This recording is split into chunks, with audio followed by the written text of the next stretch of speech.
잠언을 중심으로 해서 이제 생활 영성 우리 세 번째 말씀 전하도록 하겠습니다. 오늘은 잠언 9장 1절로 실은 18절까지 말씀, 9장 전체를 중심으로 해서 말씀을 전하도록 하겠습니다.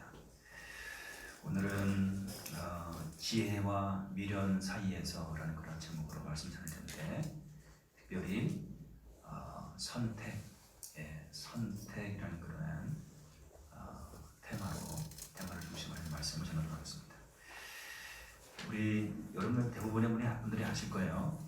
로버트 프로스트가 쓴 가지 않은 길, 어떤 또 번역은 두 갈래 길이라는 그런 제목의 시가 있습니다. 영어로는 The Road Not Taken인데요. 그 시의 여러분들 내용이 이렇습니다. 단풍 든 숲속에 두 갈래 길이 있더군요. 몸이 하나님 두 길을 다 가볼 수는 없어. 나는 선한 마음으로 한참 서서 잣나무 숲속으로 접어든 한쪽 길을 끝간데까지 바라보았습니다. 그러다가 또 하나의 길을 택했습니다. 먼저 길과 똑같이 아름답고 아마 더 나은 듯도 했지요. 풀이 더 무성하고 사람을 부르는 듯 했으니까요. 사람이 밟은 적은 먼저 길과 비슷하긴 했지만 설이 내린 낙엽 위에는 아무 발자국도 없고 두 길은 그날 아침 똑같이 놓여 있었습니다. 먼저 길은 다른 날 걸어보리라 생각했지요. 인생길이 한무가면 어떤지 알고 있으니 다시 보기 어려우리라 여기면서도 오랜 세월이 흐른 다음 나는 한숨 쉬며 이야기하겠지요. 두 갈래의 길이 숲속으로 나 있었다. 그래서 나는 사람이 덜 밟은 길을 택했고 그것이 내 운명을 바꾸어 놓았다라고. 다 아시는 이런 뜻이죠? 예. 많은 사람이 애송하는 이 시는 단순히 어떤 길을 걸었다라고 이야기하는 것이라기보다는 인생에서 선택의 중요성에 대해서 이야기하고 있는 것이 여러분들. 그 선택에 대한 중요성, 선택에 대한 해안에 관해서 인상적으로 다루고 있는 그런 명시로 사람들이 잘 알 수 있습니다. 우리가 알고 있는 그러한 철학자 장폴 사르트는 이렇게 말을 했다고 해요. Life is C between B and D라고 말했대요. 인생은 B와 D 사이의 C다. 이렇게 여러분들 사르트라는 철학자는 말을 했어요. B와 D 사이의 C, 그게 바로 인생이다라고 했는데요. 그러면 B는 뭐고 D는 뭐고 그 사이의 C는 뭘까? B는 birth, 출생이죠. D는 뭐겠습니까? D는 death겠죠. 죽음이겠죠. C는 뭐겠습니까? C는 choice, 선택을 말하죠. 그래서 인생은 출생과 죽음 사이의 선택이다. 인생은 다름 아닌 선택이다. 선택. 여러분들, 우리 삶과 인생은 끊임없는 선택의 연속인 거 아시죠? 그러면 선택의 연속이다. 로이 베넷은 이렇게 말해요. 태도와 자세는 선택이다. 행복도 선택이다. 긍정적인 생각도 선택이다. 친절도 선택이다. 베품도 선택이다. 존중도 선택이다. 그리고 그런 선택들을 통해 당신이 만들어지는 것이다. 그렇기에 현명하게 선택하라. 그 선택이 당신을 만드는 것이다. 그러므로 현명하게 선택을 잘하라. 그 이야기하고 있어요. 틀림없이 오늘의 나는 어제 내가 선택한 결과입니다. 그렇지 않나요? 오늘의 나의 삶, 나의 인생은 어제 내가 선택한 그 선택의 결과다. 내일의 나의 삶과 인생은요, 오늘 내가 선택한 선택의 결과일 것이다 하는 것이죠. 선택이 얼마나 중요한지 여러분들. 자, 오늘 예배를 드리면서 아마 우리 성도님들 가운데 예배를 위한 그 어떤 선택의 기로에 서 있던 분들이 없지 않아 있을 것입니다. 예배를 드려야 하는가, 드리지 말아야 하는가. 여러 가지 여러분들 그런 마음의 생각들이 있었을 텐데 그럼에도 예배를 드리자라고 선택한 분들이 우리 이 자리에서 앉아 예배하고 있는 것이겠죠. 자, 미국의 한 교도소에 수감된 사형수가 신문 한 장을 손에 들고 하염없이 눈물을 흘리고 있었습니다. 예, 그날째 여러분들 조간 신문을 들고 하염없이 눈물을 흘렸습니다. 그 신문 머리 기사는 미국의 제22대 대통령 클리브랜드의 친이었습니다. 이 클리브랜드 대통령은 미국 제22대 그리고 24대 대통령이죠. 간수가 그 사형수에게 슬피 우는 이유를 묻자 그는 고개를 떨구면서 말했습니다. 클리브랜드와 나는 대학교 동창입니다. 어느 날 수업을 마치고 나오다가 교회 종소리를 들었습니다. 클리브랜드는 내게 속삭였습니다. 친구, 교회 가볼까? 우리 한번 교회 가볼까? 그때 나는 거절했습니다. 결국 클리브랜드는 교회로, 나는 술집으로 향했습니다. 그것이 우리의 운명을 확연하게 갈라놓았습니다. 클리브랜드는 그날 새로운 삶을 다짐했고, 교회 가서 예배를 드리는 가운데 새로운 삶을 결단했고, 그리고 그의 친구는 제약된 삶 가운데 빠져들게 되었습니다. 세월이 흐르면서 두 사람의 인생은 대통령과 사형수, 사형수와 대통령 이처럼 완전히 달라지고 말았습니다. 초이스, 선택의 결과예요. 자, 우리 솔로몬 왕이죠, 여러분들. 솔로몬 왕의 아들이 르호보암이잖아요. 르호보암 왕인데, 자, 솔로몬 왕이 죽고 이제 르호보암 왕이 이제 이스라엘 왕이 됩니다. 선왕 솔로몬은 과도한 그런 국가 프로젝트를 전개했기 때문에 온 국민의 노역에 동원되는 그런 고통을 감수해만 했습니다. 솔로몬 왕의 시대가 이스라엘 전성기기도 하고 영화로운 어떤 그런 시세기도 있지만 국민 개개인은 끊임없이 노동과 노역에 동원되었기 때문에 굉장히 실은 힘겨웠던 그런 시기였거든요. 자, 백성들이 새로운 왕이 이제 될 르호보암에게 요구합니다.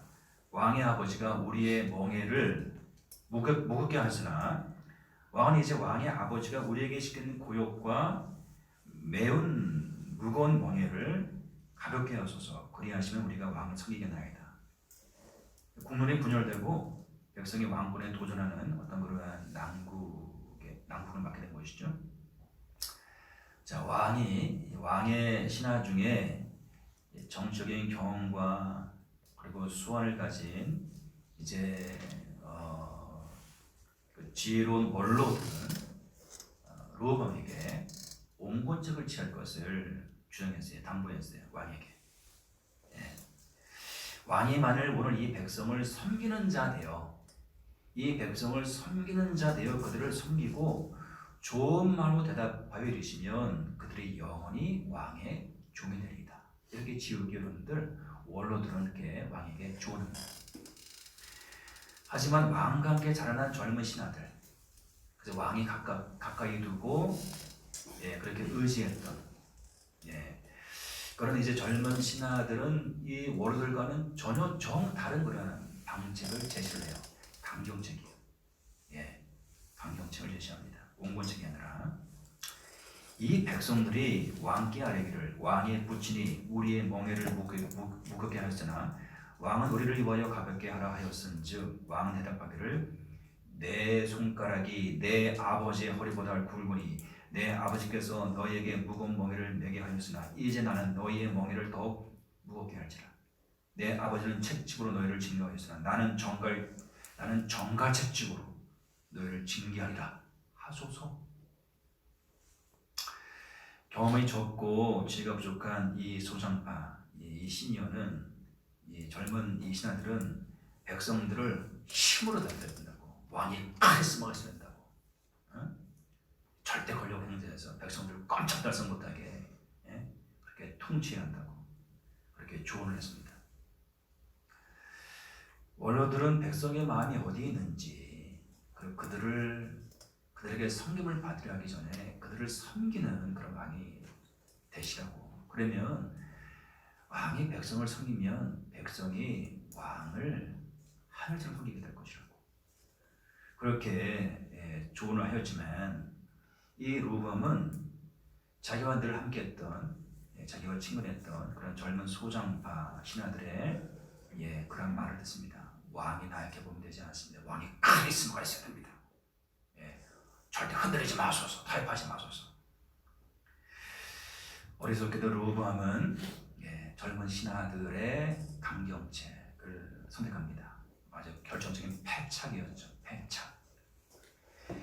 백성들의 마음을 헤아려야 한다는 몰들의 말을 무시하고 강경하게 대응해야 한다는 소장파들의 말을 들음으로써 결국 이스라엘은요 두 쪽에 나눠요.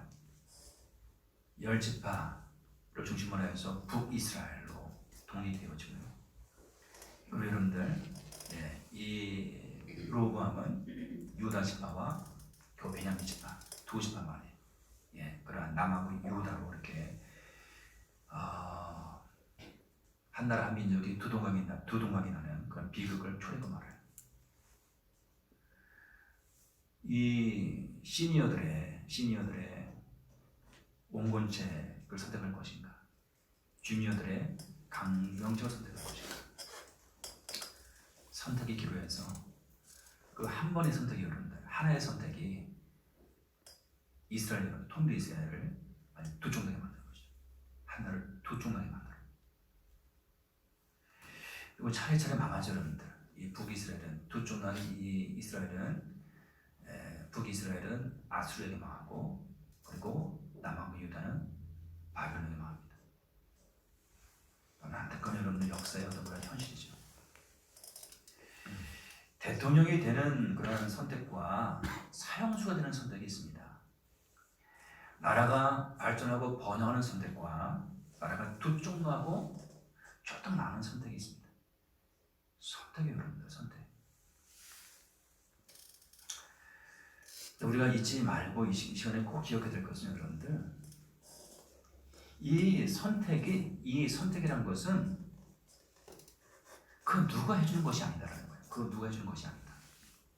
이 선택은 오롯이 나의 몫이다라는 거예요. 나의 몫이다. 선택은 내가 해야 되는 것입니다. 내가. 그걸 누가 해줄 수 없는 것입니다.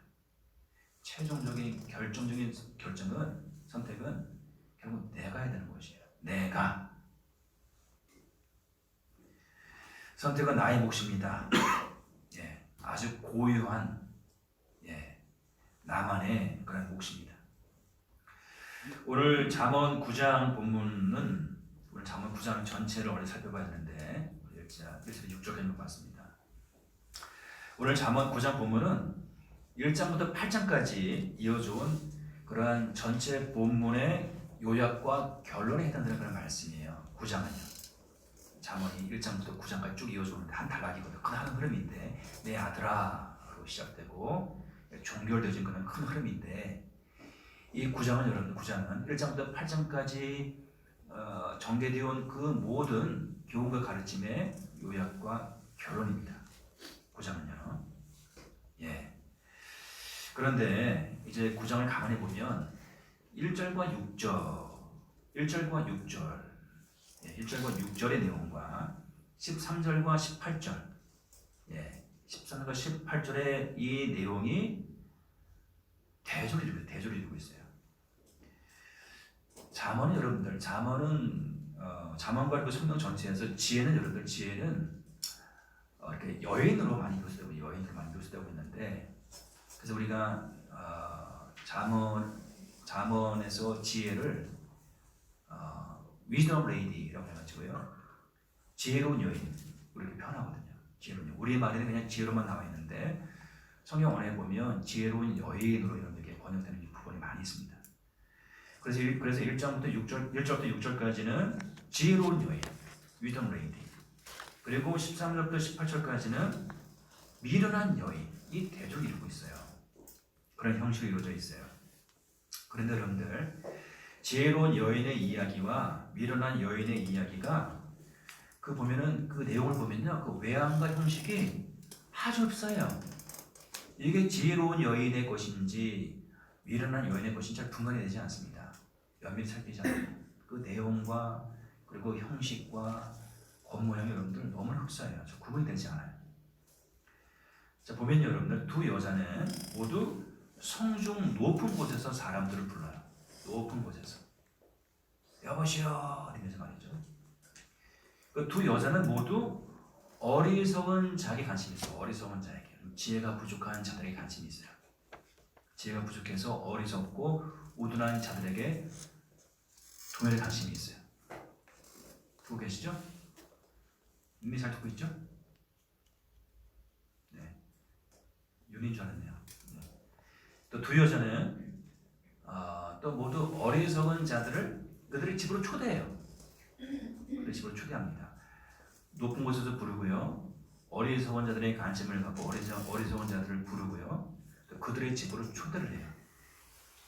그리고 두 여자는 모두 자기와 함께 먹고 마시자 하고 제안해요. 음식과 먹을 것과 마실 것들을 제공하면서 더불어 함께 먹고 마시자고 제안을 해요. 똑같아요, 여러분들. 예. 외양과 형체로 보면 뭐 지혜로운 여인과 미련한 여인의 어떤 그러한 의도가 무엇인지를 분별하기가 쉽지가 않아요. 자, 초대받은 입장에서는 더할 나위 없는 기회와 특권인 것만 같아요. 와서 먹으라고 하니까, 와서 먹고 마시자고 하니까. 예. 그렇지만 아버지는 여러분들, 아버지는 1장부터 8장까지 계속 내 아들아, 내 아들아. 아주 간절한 말로 이렇게 부르며 호소하며 생명의 교훈으로 일깨웠던 가르쳤던 그 아버지는 바로 이 지점에서 겉으로 볼 때는 차이가 없어요. 분별하기가 쉽지 않아요. 바로 이 지점에서 지금까지의 모든 교훈과 지식으로 잘 분별해야 한다고 말씀하고 있어요. 바로 이 지점에서 잘 분별해야 한다고. 여자가 부를 때 누구를 선택할 것인지, 어떤 여자를 선택할 것인지, 이 선택과 결정이 그야말로 생가사를 결정한다. 생가사를 살고 죽는 것을 결정한다. 라고 아버지는 9장에서 결론적으로 아들에게 교훈하고 있는 것이. 지혜로운 여인의 그러한 초청에 응할 것인가?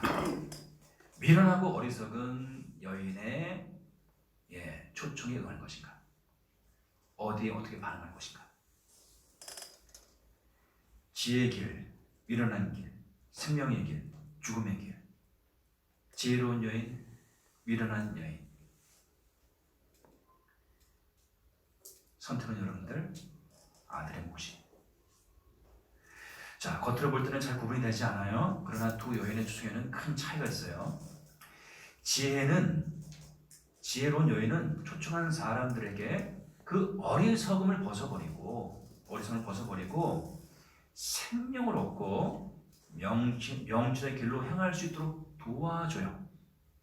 지혜로운 여인은 어리석은 자를 불러서 초대해서 그의 어리석음을 벗어버리고 그를 지혜로 돌이켜 명철한 삶을 살 수 있도록 도와요.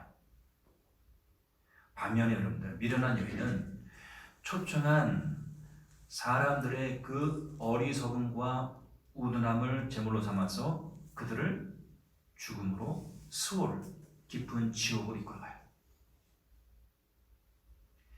지혜는 사람들에게 자신이 정성껏 준비한 음식을 먹고 새로운 힘을 얻을 수 있도록 도와요. 반면에 미련한 여인은 도둑질한 물이 달고 몰래 먹는 떡이 맛있다고 하면서 어리석은 자들을 제약간대로 미혹해요. 이 어리석은 사람들은 이 미련한 여인의 집에 죽은 자들이 있고 그녀의 손님들은 수월 깊은 곳에 던져지는 것을 알지 못해요. 자, 2022년 대선 여러분들 대선 있었죠? 전혀 뜻밖의 결과를 만들어냈습니다. 아무도 예상하지 못한, 불과 1년 전까지만 하더라도 아무도 예상하지 못한 그러한 인물이 대통령이 되었어요. 그리고 문재인 대통령이 되고 난 이후에 그와 함께 경합했던 그 당시 그래서 차기 대선 후보 1위, 2위에 꼽혔던 그러한 유력한 인물들이 어떻게 해요? 도둑질한 물과 몰래 먹는 떡으로 말미암아 죽었거나 감옥에 갇혀 있어요.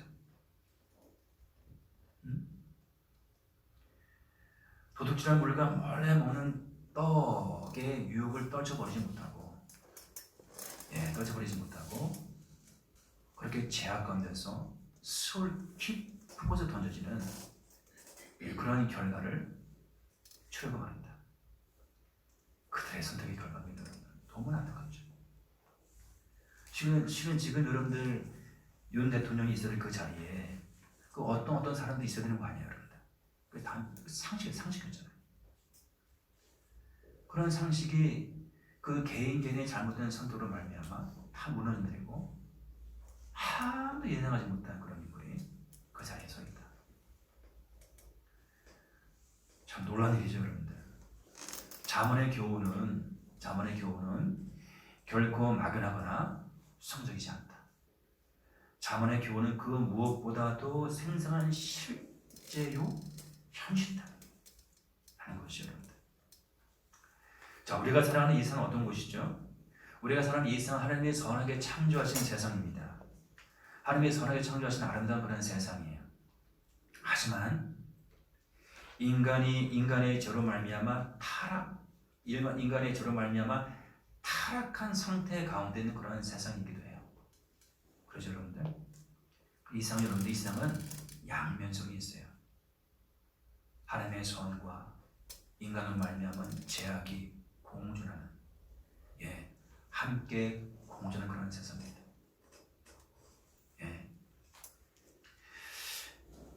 하나님이 선하게 창조하셨으나 타락해버린 세상. 그렇기 때문에 이 세상엔 두 가지 서로 다른 길이 존재해요. 서로 다른 집, 서로 다른 잔치가 존재해요. 그렇기 때문에 무엇보다도 중요한 것이 무엇이겠어요? 선택이에요. 선택. 그래서 선택이 중요하다는 거예요.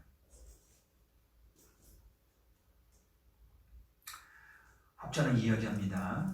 인생은 선택에 의해서 결판이 나게 됩니다. 하나님께서 이것이냐 저것이냐 선택할 수 있는 자유를 우리에게 주신 것은 그분의 커다란 은총이고 우리에게 너무나 다행스러운 일이다. 우리는 운명의 지배를 받는 것이 아니다. 나의 선택의 지배를 받는 것이다. 우리는 운명의 지배를 받는 존재가 아니고요. 내가 한 그 선택의 지배를 받는 존재다. 나의 선택이에요. 우리의 선택이에요. 실은 우리는 한 번 선택하고 끝나는 그러한 존재가 아니에요. 아시죠? 끊임없이 선택하고 선택이 됩니다. 우리의 삶은 선택의 연속이에요. 선택의 연속. 언제까지 선택이 되죠? 마지막 죽는 그 순간까지요. 내가 죽으면 절대로 산소호흡기 묻지 마라. 영양치료하지 마라. 마지막 순간까지 여러분들. 산소호흡기 꽂고 그냥 목숨만 연명할 것이냐, 그렇지 않을 것이냐. 마지막까지 여러분들 선택의 연속이에요. 김수환 추격의 마지막 그 운명의 주문이 기억나죠? 유언처럼 이야기할 때 절대로 산소호흡기 꽂지 말라고. 절대로 나의 생명을 인위적으로 연장하지 말라고. 자연적인 생명이 다하면 나를 보내달라고. 그렇게 여러분들 이렇게 하고 별세했죠. 마지막까지 우리는 선택을 해야 합니다. 선택은 그야말로 우리 삶에 있어서 가장 주되고 가장 중요한 일이에요. 또 어찌 보면 우리가 부지불식간에 가장 많이 하고 있는 일이에요. 가장 많이 하고 있는 일. 오늘 점심을 뭘 먹을까? 오늘 저녁 때 관해서 뭐를 할까? 그래가지고 여러분, 우리가 가장 많이 하는 여러분들 일이 뭐냐? 선택하는 일이다. 선택하는 일이다. 성경을 볼 것인가, TV를 볼 것인가, 친구들 만나서 술 한잔 할 것인가, 교회 가서 기도할 것인가. 끊임없는 여러분들 선택의 연속이다라는 것이죠. 가장 많이 하는 것이 선택이다. 가장 많이 하는 것이. 자, 여러분이 기억하기에 여러분 인생 최고의 선택이 어떤 것이었습니까? 여러분 지금까지 살아오면서 여러분이 한 선택 중에 이 선택은 내가 생각해도 정말 내 인생 최고의 선택이었다. 어떤 선택이 있을까요? 우리 유영진 선교사님이 선교사 파송 예배를 드리면서 인생말을 하는데 그때 이야기하기를 하나님 나에게 주신 최고의 선물은 나의 아내 정진아입니다 라고 고백을 하더라고요. 어떤 맥락에서 그런 말을 했는지 모르겠지만 자, 여러분들은 여러분 인생 최고의 선택이 어떤 것이었을까요? 생각해 보시기 바랍니다. 좋게 여러분들 나눠보시기 바랍니다. 혹시나 여러분은 여러분 인생 최악의 선택은 어떤 것이었을까요? 최악의 선택. 그때 좀만 다르게 생각했다면, 좀만 다르게 생각하고 다르게 선택했다면 어땠을까? 아니면 여러분은 여러분의 인생에서 가장 힘든 선택의 순간은 또 언제였을까요? 가장 힘든 선택, 가장 힘겨운, 정말 고민 끝에 내린 그 선택, 그 선택은 어떤 것이었을까요?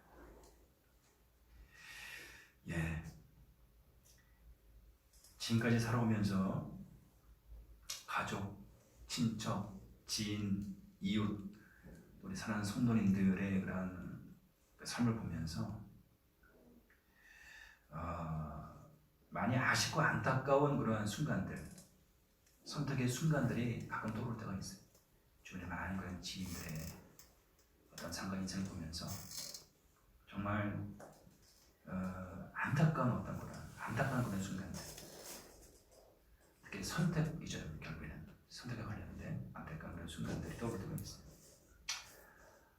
그때 그렇게 했다면 그분의 삶이 정말 많이 달라졌을 텐데, 그때 그분과 결혼했다면 그분의 인생이 하늘과 땅처럼 달라졌을 텐데, 그때 그 형제와 계속 교제했다면, 결혼했다면 정말 운명이 달라졌을 텐데. 이런 여러분들, 그때 그들이 교회를 떠나지 않았다면, 계속 신앙 공동체 가운데 머물러 있었다면 그들의 자녀들이 그러하지 않았을 텐데. 여러 생각이 들어서 좀 많이 있습니다, 여러분들. 그러나 이미 엎질러진 물건 같은 그런 현실 속에서 아주 깊이 그런 생각을 하면서 탄식할 때가 있습니다. 탄식이 생각날 때가 있습니다. 그러면 여러분, 우리는 어떻게 해야 선택에 실수가 없을까요, 여러분들? 어떻게 해야 잘 선택할 수 있을까요? 그죠? 제일 많이 하는 것이 선택이라는데, 그건 무의식 가운데 우리 선택하면서 살아가는데, 우리는 어떻게 하면 선택에 실수가 없을까? 어떻게 해야 잘 선택할 수 있을까라는 것이죠. 한 3가지, 4가지 얘기해 볼까요? 오늘 여러분들, 우리 1장부터 9장까지 내 아들아, 아버지가 아들을 향한 교훈이잖아요. 아들을 향한 아버지 자문이잖아요. 내 아들아, 아들을 향한 간절한 마음으로 교훈하는 아버지의 말씀에 귀를 기울여야 한다. 아버지 같은 존재의 말에 귀를 기울여야 한다. 아버지 같은 존재를. 우리가 살아오면서 꼭 육신의 아버지가 아닐지라도 우리 삶과 인생 여러분들, 하나님이 부여주시는 아버지 같은 존재가 있게 됩니다. 아버지 같은 분이 존재하게 됩니다. 육신의 아버지이든 아니면 그분이 스승이든 선생님이든 아니면 직장 상사이든 아니면 교회의 믿음의 선배이든 누구든 여러분들, 아버지 같은 분이 존재한다. 잘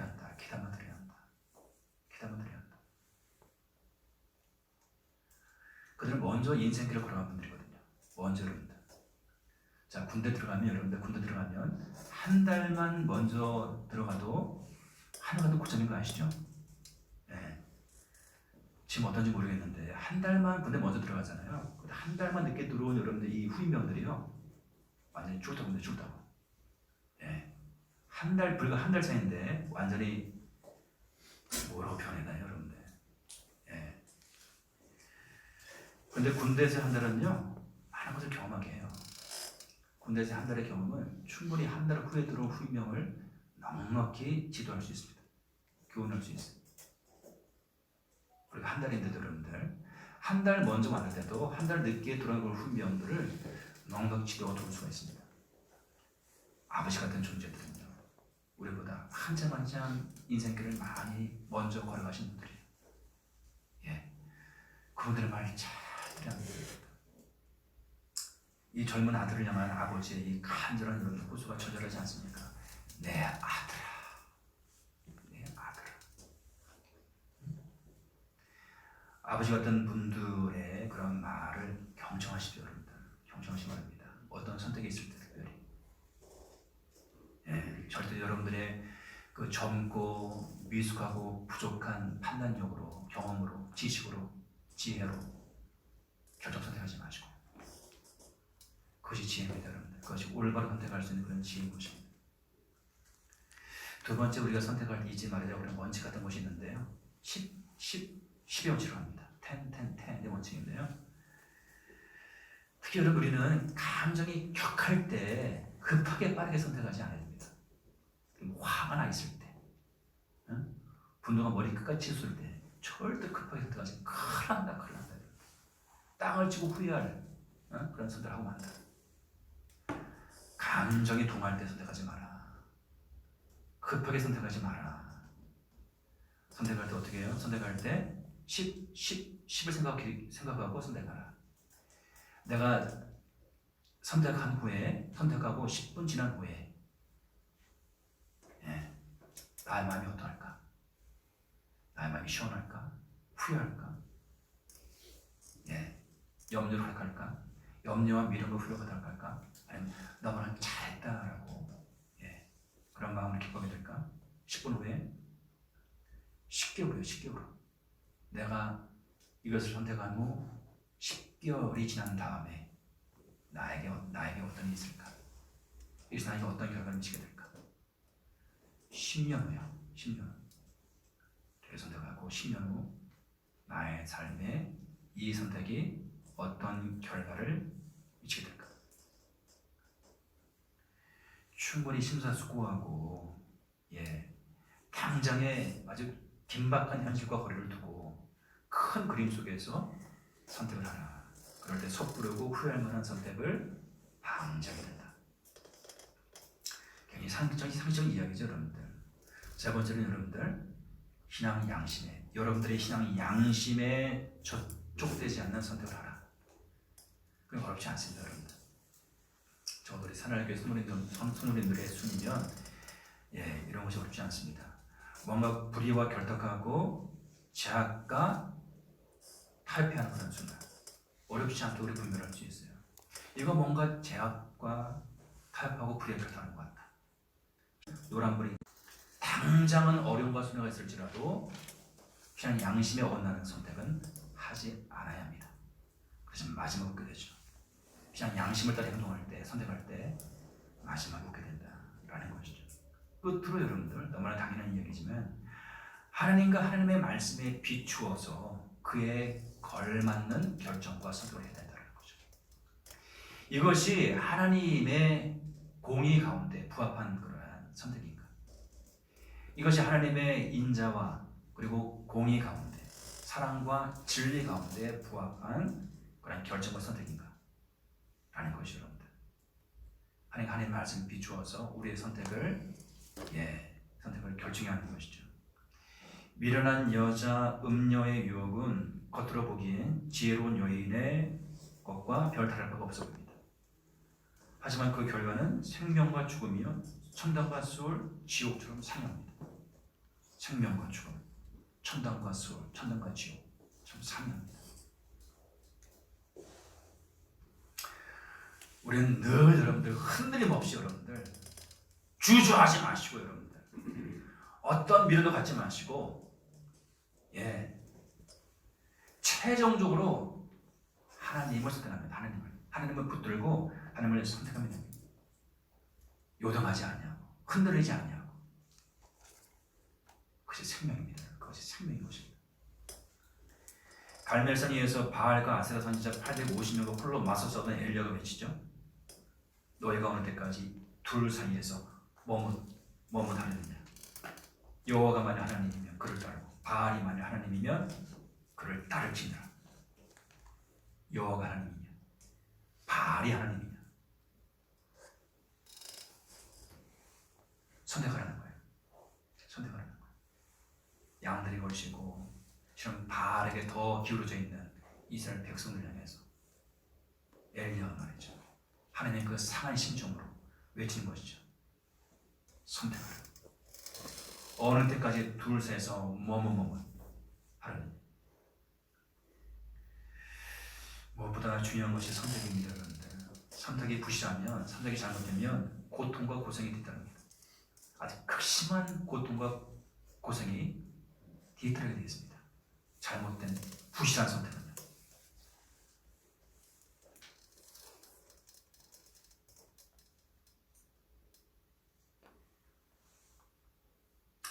말씀 정리합니다.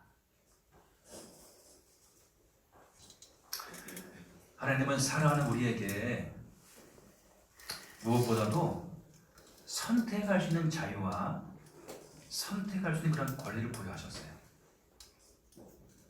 선택할 수 있는. 사람을 알게 하는 나무의 열매는 먹지 마라. 먹는 날에는 죽으리라. 먹을 것인지 먹지 않을 것인지 선택은요 우리의 의지예요. 우리의 몫이에요. 하나님은 기계적으로 우리 인생이 선악과를 먹지 못하도록 만들어 놓지 않았어요. 로봇이 아니기 때문에 우리 인격적으로 대하시고 우리 끝까지 인격적으로 믿고 신뢰하시고 사랑하셨기 때문에. 선택은 그 누구의 것이 아닙니다. 선택은 나의 것이고요. 나의 몫이에요. 나의 몫이에요. 절대 그 누구에게 원망하고 불평하고 책임 전가하고 남 탓하지 마시죠. 나의 몫입니다. 여러분들. 선택은 나의 몫이에요. 내가 해야 되는 것이에요. 내가 하는 것입니다. 우리는 누구도 부인할 수 없어요. 오늘 나의 삶과 인생은 내가 선택해온 것들의 결과예요. 여러분. 내가 선택해온 것들의 결과. 지금 나의 삶과 인생은 내가 어제 선택한 것이 오늘의 나이고 오늘 내가 선택한 것이 내일의 나를 결정할 것이에요. 그래서 아버지는 그 젊은 아들에게 간곡히 권면합니다. 간곡하게. 정말 잘 선택해야 한다. 정말 잘 선택해야 한다. 살기 위해서, 아들아, 살기 위해서 지혜를 선택해야 한다. 아들아, 죽지 않기 위해서 미련하고 어리석은 것을 멀리 해야 한다. 오늘 이후로 사는 생활 모든 지체들의 선택이 하나님이 기뻐하시는 선택이 될 수 있기를, 여러분의 선택이 자신의 생명과 행복을 위한 선택을 뛰어넘어서 가족을 살리고 교회를 세우고 세상을 취하는 그런 아름답고 놀라운 선택이 될 수 있기를 우리 주님의 이름으로 간절히 축원합니다. 우리 말씀 붙잡고 계신 분들 기도에 나아갈 때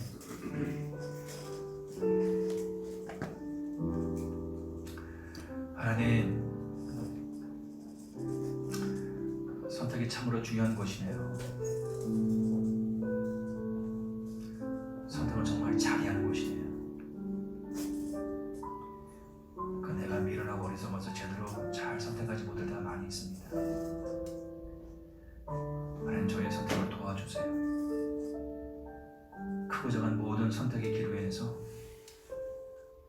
하나님께서 기뻐하시는 그 생명을 선택할 수 있도록, 생명의 길을 선택할 수 있도록, 진리의 길을 선택할 수 있도록 도와주세요. 당장 눈앞에 보이는 이익에 급급하여서 타협하고 양보하고 결탁하면서 불의한 죄악의 길에 들어서서 행하는 어리석고 미련한 자 되지 않게 해주세요. 길게 보게 해주시고 하나님의 눈으로 보게 해주시고